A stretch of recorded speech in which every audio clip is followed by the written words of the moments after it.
دروس رمضان باب 22 اللہ کے ذکر کی فضیلت۔ اللہ کا ذکر صالحین کے قلوب کی غذا ہے، بلکہ ذکر ہی سے قلوب کی حیات ہے۔ ابن تیمیہ رحمہ اللہ فرماتے ہیں، آدمی کا دل اللہ کے ذکر کا اسی طرح محتاج ہے جس طرح مچھلی پانی کی محتاج ہوتی ہے۔ دیکھ لو، مچھلی کو پانی سے الگ کر دیا جائے تو اس کا کیا حال ہوتا ہے۔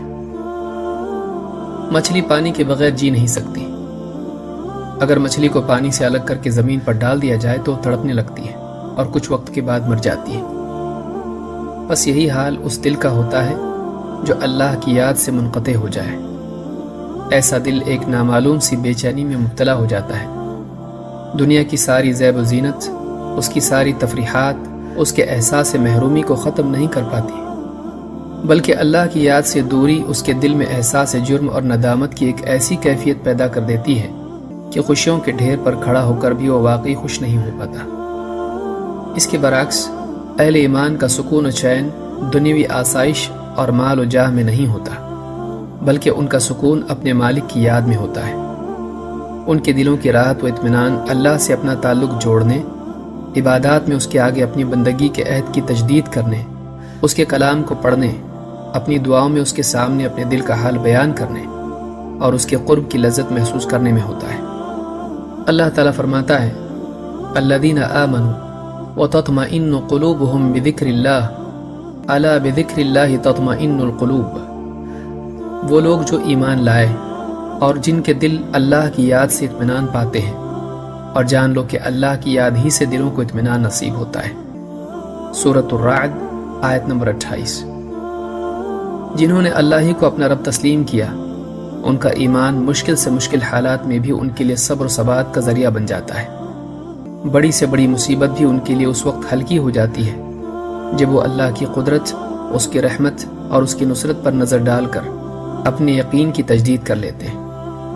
اہل ایمان کے لیے اللہ کی یاد مسائل و مصائب میں سکون و اطمینان کا ذریعہ بن جاتی ہے۔ اللہ کا ذکر قلوب کے لیے نہ صرف سکون و ثبات کا ذریعہ ہے، بلکہ قلوب کی حیات بھی اسی پر موقوف ہے۔ اللہ کے رسول صلی اللہ علیہ وسلم نے فرمایا، اس شخص کی مثال جو اپنے رب کو یاد کرتا ہے اور جو اپنے رب کو یاد نہیں کرتا، زندہ اور مردہ کی طرح ہے۔ اس حدیث کو امام بخاری اور مسلم نے روایت کیا ہے۔ اس حدیث کی تشریح میں شیخ محمد ابن صالح العثیمین رحمہ اللہ فرماتے ہیں، جو شخص اللہ کا ذکر کرتا ہے، اللہ تعالیٰ اس ذکر کے ذریعے اس کے قلب کو زندگی عطا فرماتا ہے اور اس کا سینہ کھول کر اس کی تنگی دور کر دیتا ہے، لہٰذا اس کی مثال ایک زندہ شخص کی طرح ہے۔ اس کے برعکس جو شخص اللہ کو یاد نہیں کرتا، اس کے دل کو کبھی اطمینان نصیب نہیں ہوتا اور نہ ہی اسے اسلام پر شرح صدر نصیب ہوتا ہے، بس اس کا حال ایک بے حس مردے کی طرح ہو جاتا ہے۔ آدمی کو اس مثال سے عبرت لینا چاہیے اور یہ بات جان لینی چاہیے کہ وہ جس قدر اللہ کے ذکر سے غافل ہوتا جاتا ہے، اسی قدر اس کے دل کی سختی بھی بڑھتی چلی جاتی ہے اور کبھی نوبت یہاں تک آ جاتی ہے کہ دل مر جاتا ہے۔ ابن قیم رحمہ اللہ فرماتے ہیں، اس میں کوئی شک نہیں کہ غافلین کے جسم ان کے دلوں کے لیے قبروں کی طرح ہیں اور ان کے دل ان جسموں میں بے جان مردوں کی طرح پڑے ہیں۔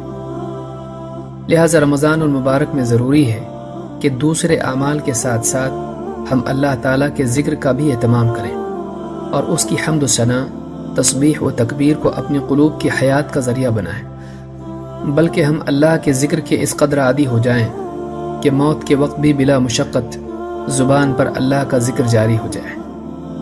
معاذ بن جبل رضی اللہ تعالیٰ عنہ فرماتے ہیں، میں نے اللہ کے رسول صلی اللہ علیہ وسلم سے پوچھا، اللہ تعالیٰ کے نزدیک تمام اعمال میں سب سے محبوب ترین عمل کیا ہے؟